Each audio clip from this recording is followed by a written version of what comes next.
Bonjour à tous et à toutes, ici Pharaon Sadius pour mon avis sur Empire of Sin. Donc là je suis en train de faire ma seconde partie où justement j'ai pris quasiment un quartier complet et que j'ai quand même pas mal de contrôle sur les quartiers.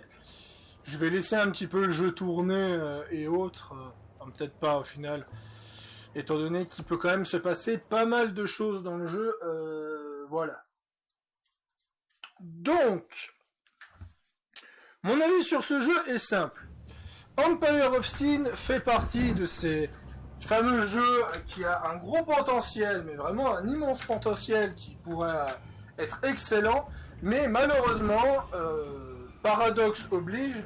Paradox ne met pas assez de budget sur les licences qui ne leur appartiennent pas.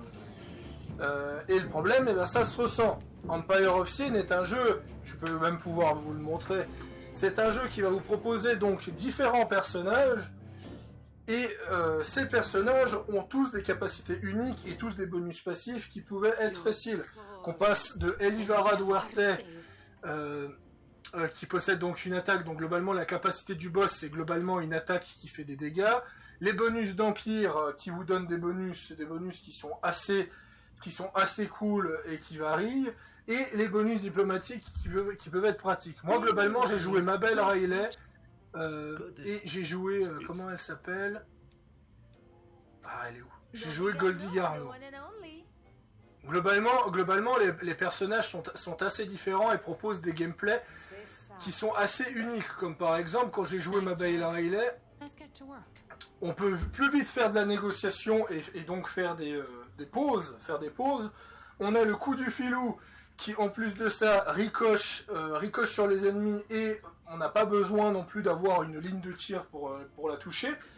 Et par contre, j'ai trouvé que son coup d'amélioration des casinos était sympa mais sans plus, et la probabilité d'attaque des casinos qui était réduite, ça honnêtement je vois pas trop l'intérêt, parce que quand j'ai joué Goldie Garneau, je me faisais quasiment pas du tout attaquer par les flics. Donc en vrai c'est vraiment une question de goût. Et pour en revenir avec Goldie, elle justement la reine tueuse, c'est vraiment une capacité qui est utile parce que c'est justement un tir droit qui touche tous les ennemis qui sont sur le chemin, ce qui fait que j'ai buté un homme de main par accident. Les tirs sont des coups critiques, ce qui fait que ça fait quand même de très gros dégâts. Elle augmente le gain des barres, ce qui fait que je me suis focus sur les barres dans ma partie et je me suis fait quand même pas mal de fric.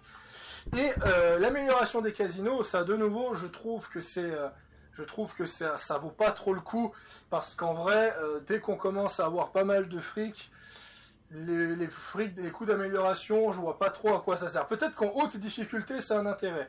Et bien sûr, la génération de menaces de moins 50%, ça je trouve que c'est cool, parce que ça va justement diminuer le taux d'attaque des gangs adverses.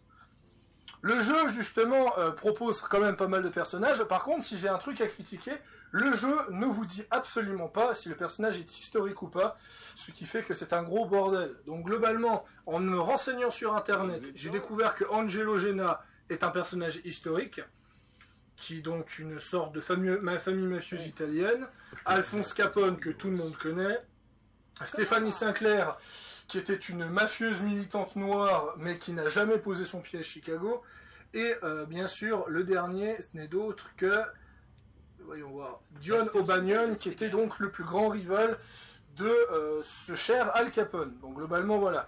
Ce sont les seuls personnages historiques du jeu, et je trouve ça dommage que le jeu n'a pas mis quelque chose en avant, que ce soit sur son site internet ou autre, pour au moins savoir qui est fictif et autres, parce que je sais que beaucoup de gens aimeraient peut-être un peu respecter justement le côté de l'histoire et autres par rapport à ça.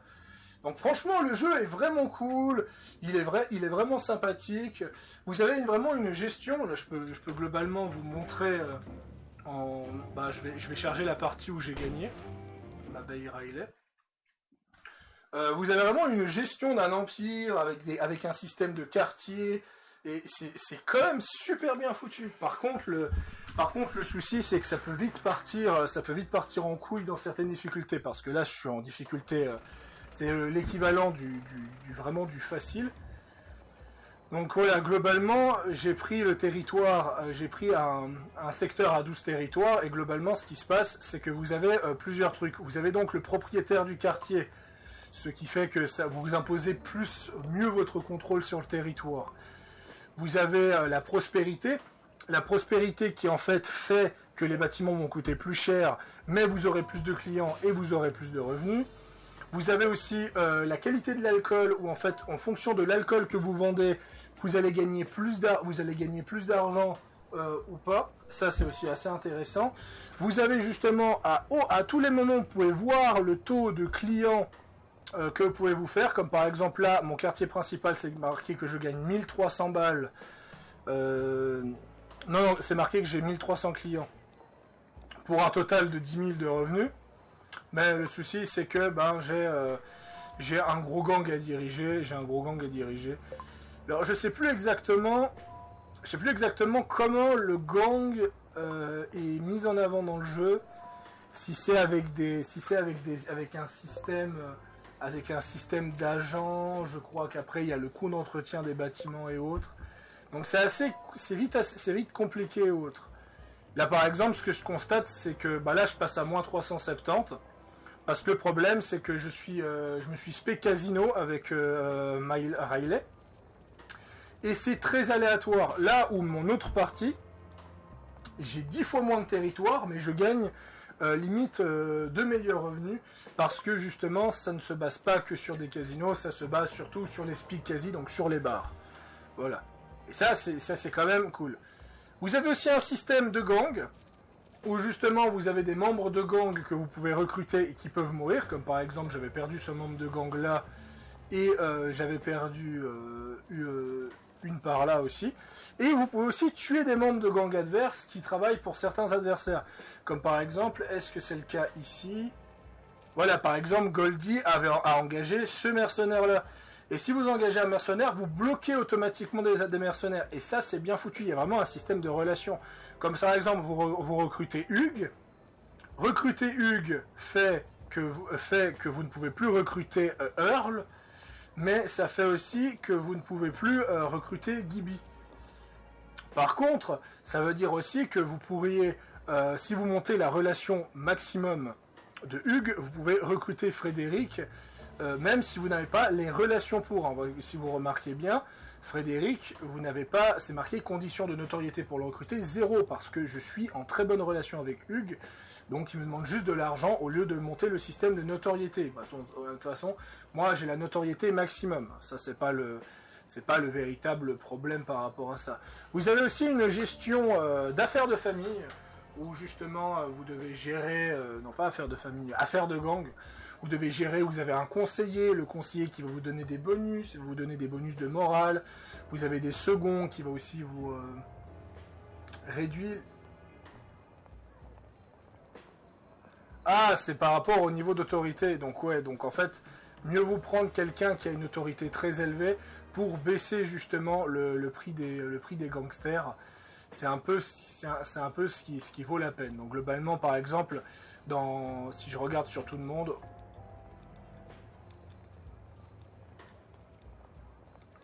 celui qui a la meilleure autorité, c'est justement le nettoyeur, qui a 79 d'autorité, mais dans ma partie, dans mon autre partie, j'ai pris Etsuko comme second, ce qui fait qu'elle a 74 d'autorité, donc ce qui fait que c'est une autorité qui est quand même suffisante. Ça, et voilà, par exemple, il y a One Sky qui a une autorité qui est quand même assez incroyable. Comme par exemple, si je la supprime en tant que second, pour nommer celui-là en tant que second, ce que je ne peux pas, à cause de problèmes de ressources. Donc par exemple, est-ce que je peux nommer lui en tant que second? Voilà. Je lui ai nommé lui en tant que second, et puis on verra, pendant que je discute, on verra normalement les prix devraient coûter relativement moins cher, normalement. Mais ça va prendre un certain temps avant que ça se fasse. Vous avez aussi un système de compétences qui est assez cool avec... Alors on va c'est Maybell. Vous avez aussi un système de compétences où chaque personnage a un système de compétences. Donc on n'est pas... C'est pas non plus... On est sur un truc RPG, un système RPG très basique. Vous avez un perk, et à chaque niveau, jusqu'au niveau 5, vous devez choisir entre 3 perks. Donc globalement, voilà. Et globalement, vous pouvez vraiment créer un gameplay qui est unique en son genre. pour vraiment créer un gameplay qui est quand même très intéressant et très cool. Vous avez aussi un système de maîtrise où plus vous allez faire de victimes avec des armes, plus ça va augmenter justement ces stats, comme par exemple la prochaine, quand je ferai 22 éliminations avec ma belle, j'obtiendrai 50% de chance d'ignorer l'armure de l'adversaire quand j'utilise un pistolet, ce qui est quand même vachement pratique. Voilà. Le souci du jeu, parce que le jeu a quelques défauts, il y a beaucoup de combats. Le jeu souffre de ça, c'est qu'il va y avoir énormément de combats. Ça va vite être répétitif si vous n'aimez pas justement les XCOM-like qui nécessitent beaucoup de combats. La gestion de l'Empire est très dure à prendre en main en début de partie. Il m'a fallu quand même plus de 10 heures pour enfin comprendre les mécaniques de l'Empire. Mais c'est vraiment un jeu qui a un fort potentiel. Et il y a une mise à jour prochainement qui va rajouter un workshop, qui va rajouter un système de sous-quartier, qui va rajouter notamment encore plein de trucs, et il arrivera avec une extension qui rajoutera un espèce de banquier comme mafieux, et qui va rajouter notamment des fixeurs. Donc hâte de voir ce que ça va donner. Là, comme par exemple, vous pouvez le voir, maintenant je gagne 6700 balles, et mon gang est passé à 23 000, alors qu'avant j'étais à 25 000. Donc je me suis fait quand même 2000 d'économies, parce que j'ai pris une haute autorité par rapport au personnage. Par contre, vous pouvez avoir que 10 embauchés. Donc vous avez intérêt à bien choisir, surtout qu'il me semble qu'il n'y a pas... Ah oui, vous pouvez les congédier au cas où vous n'êtes pas content. Voilà, si vous voulez faire quelque chose de petit ou autre, voilà, c'est clairement faisable.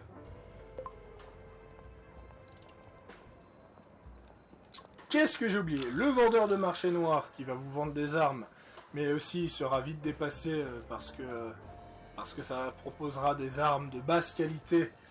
De basse qualité, il n'y a qu'une seule arme qui est vraiment excellente. Et pour moi, le plus gros défaut du jeu, c'est le pack de précommande qui rajoute notamment que des armes légendaires extrêmement puissantes. Par exemple, vous remarquez revolver du service doré 47 à 50. À côté, vous avez juste...